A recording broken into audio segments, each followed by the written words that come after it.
mini beasts are coming to life in the classroom. Little fly, such a clown, always walking upside down. Class 2 at Hotwells Primary School in Bristol are at the end of a unit focusing on mini beasts. They shout, hooray! Fly high. Across the weeks, Class 2 has been using bugs as a focus to their science and literacy studies. We're going to be shown 2 classes in which their teacher, Kerry Smith, uses drama to deliver elements of the renewed primary framework. Flutter, flutter, flutter, flutter, flutter, flutter. I think some teachers feel that drama can turn into a bit of a free-for-all and it can get very noisy and slightly chaotic. She's finding that drama is a tool that can help close the gap between what boys and girls can achieve. So in your mind you can just be thinking now what mini beast you'd like to be. The first activity was a mirror activity where the children needed to look very carefully at each other, and I explained to them that I didn't want to know who was the mirror and who was the mini beast. It meant they had to look carefully, move slowly.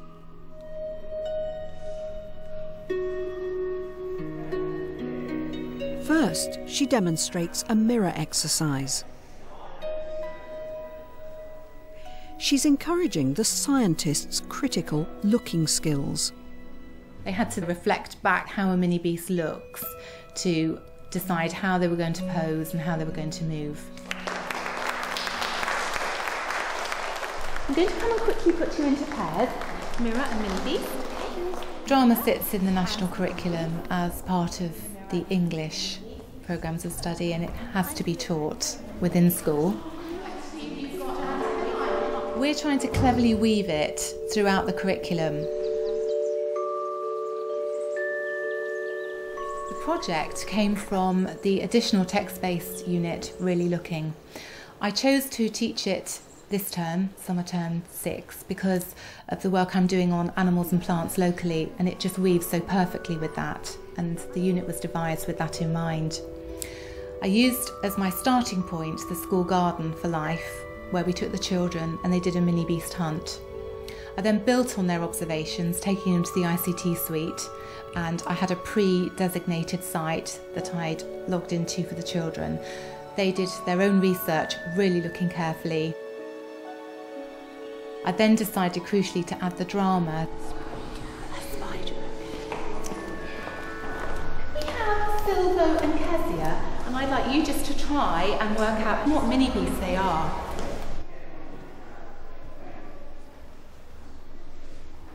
I was taken by surprise by Kezia. I'll work out what they might be. I was intrigued by that action.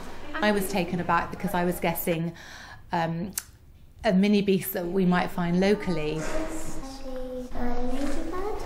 Rufus. Butterfly. Wing butterfly. A praying mantis.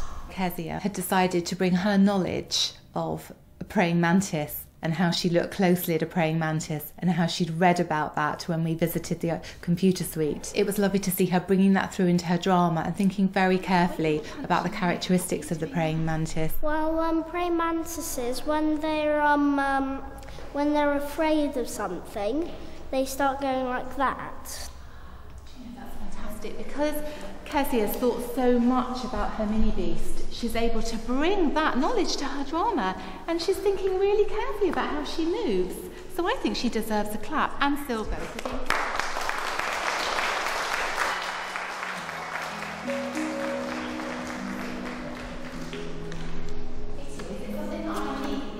I placed leaves on the floor just to set a little bit of a context for them, to add a bit of fun. I wanted them to take a magnifying glass around a habitat, a forest. Right, so Charlie's crouched down quite low, so I'll get down low with my magnifying glass and look really carefully. It's very important in these activities to actually model for the children what you want. Then, I'm going to imagine I've just heard the tambourine shake. They also needed to think carefully about how a mini beast would move, because as the tambourine was shaken, they had to move off as that mini beast. He seems to be sort of slithering, doesn't he? Ollie. Is he a grasshopper? A grasshopper, no. Class 2 has more boys than girls. It's a split reflected across the whole school. Right, would you like to tell us what you are? I'm an earwig. An earwig, a bit more close. Kerry is the literacy subject leader for the school. She's keen to promote techniques that will boost boys' writing skills. As a school, it has been an issue for us in our writing that boys' achievement is not quite as high as girls. And as we're a high attaining school and we really want to move our boys on, we've looked very carefully as a staff at techniques for improving boys' writing. And as literacy subject leader, I've introduced the teachers to various techniques to really bring out the interest of boys. And drama is one of those ways. I was very interested in the shape of this mini beast over here. So without rustling any leaves, could you all just sit really quietly and watch while Charlie really looks at Elliot? What insect might have strong legs? Silvo, what do you think he might have been? He might have been a beetle. Beetle? No. Let's tell us what you were. And crouching down to eat the leaf. Oh, you were actually eating the leaf. That's why your head was down. Did you know that's what he was, Charlie? Well done, Elliot. You thought really carefully about your insect. So far, Kerry has encouraged her young scientist to look carefully. Now science gives way to literacy. The next step was to take the children forward to another activity, lights, camera, action, where I was able to weave in the objective of working together as a group. And George, you've got the line, hurt no living thing. This involved the children who've already studied the Christina Rossetti poem, Hurt No Living Thing. It was a way of them reenacting it and using some language. And then I'd like Ollie, Charlie, W and Asia to work on No Grasshopper, so light of leaf. Tomorrow, the children will be presenting their own poems. For now, Kerry has created small teams, an actor, a reader and a director. Okay, you can be the actor. I'll be the director and you can... And I was very impressed with the way that they allocated their roles of director, actor and reader. And the director was to gently mould the actor into the shape of a mini beast.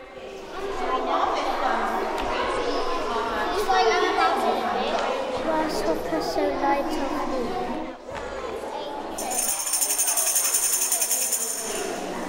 Would you just like to stand absolutely still, please? Because we need to do lights, camera, action. Because we're going to bring a poem to life, because that's what poetry is all about. It's not about always reading them in a book, it's about acting them and having fun. And the poem is Hurt no living thing. Careful observation begins to connect with words. Ladybird nor butterfly.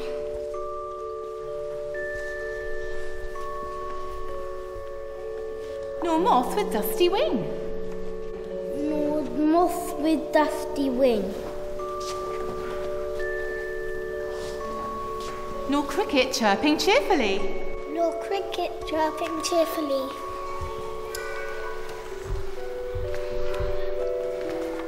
Nor grasshopper so light of leap. Nor grasshopper so light of leap. Nor dancing gnat. Nor dancing gnat. Nor beetle fat. Nor beetle fat. Nor harmless worms that creep. Nor harmless worms that creep. It's been a full lesson, but Kerry still wants to do her Decision Alley. I did debate actually after doing the activity lights camera action whether the children might need a little pause or break, but they were still very focused, they were still really keen, and it was a key part of the lesson for me because it was where the language was going to be brought in. And with a lot of boys in my class, I find it really important that we have lots of talk for writing. That's where drama is so useful. You might go up together and ask somebody this side, weave across and ask somebody here. They were put in 2 rows to make an alleyway. One line of the alley was to persuade the spider that a pond was a good habitat. The other row had to persuade the spiders that wasn't a good habitat. The pond is a good place to live. No, because you might chop down a tree on you. Yes, because there are lots of shady spots under rocks. It was very clear that the children were using lots of language that they could bring through into their poetry. No, because you might drown and there might be like loads of predators and there could be birds and come down. Humans. So the word predator was used, shady, lots of adjectives started to come out. The pond would be a good home. Yeah, because there's lots and lots of shady bits and there are lots of oak trees. People there. Drama helps because it offers the boys a chance to talk. Boys and reluctant writers, they need to talk before they're writing. Would you like to give us your decision then? Yes. Going to move to the pond. Oh, you've persuaded them. Well done. Give yourselves a big clap. The lesson played a crucial place this morning because it enabled the boys to talk before they're writing, to engage in some practical activities that made them think carefully about the mini beasts that they'd observed. You could hear the words flying around when they were discussing ideas for Decision Alley. Words like habitat, shady, cool, suitable, predator, and all of those words then, hopefully, will be carried through into their poetry. Well, this morning we're really going to celebrate the writing of the children. I've seen the process through from reading good quality mini beast poems. The children have observed mini beasts, and now it's a chance for them to celebrate and read their poems out. Lowell, was there anything you were proud of in your poem? Any words that you used that you were really pleased with? Woozy and Speedy. Fantastic. He's thinking as a poet. I've selected some extracts from the children's poems. They're going to read these aloud. We'll put a few actions to them. He said, "Whizzy, speedy shield bug likes to be snug as a bug in a rug." Shall we make ourselves into snug shield bugs, snug as a bug in a rug? How can we show whizzy without actually moving around? What could we do? Santi? Oh, that's better. And stop. So we're going to be whizzy and speedy. We've got whizzing and speeding. We've got here fluttered and floated. The children have remembered the actions they've done in drama. Fluttering butterfly, drifting carefully along the sky. Never touch or hurt its wing, otherwise it won't ever live. It's lovely that the elements of not hurting the mini beasts has come through, so we'd never kill. And I think there again, because they've acted, that's reflected through into their writing. The boys have really immersed themselves in some language-rich poetry, and it does reflect in their writing. They've also presented their poetry really well because they know that they're poets and they're going to read some of their poems out this morning. Earwig, with your little body, it's funny you weren't plodding with your little body. Now whizzing round the corner, we know you aren't plodding with your little body. It's quite easy then, once you've linked drama into literacy, science and history, to see other ways that it can really bring the children's learning to life.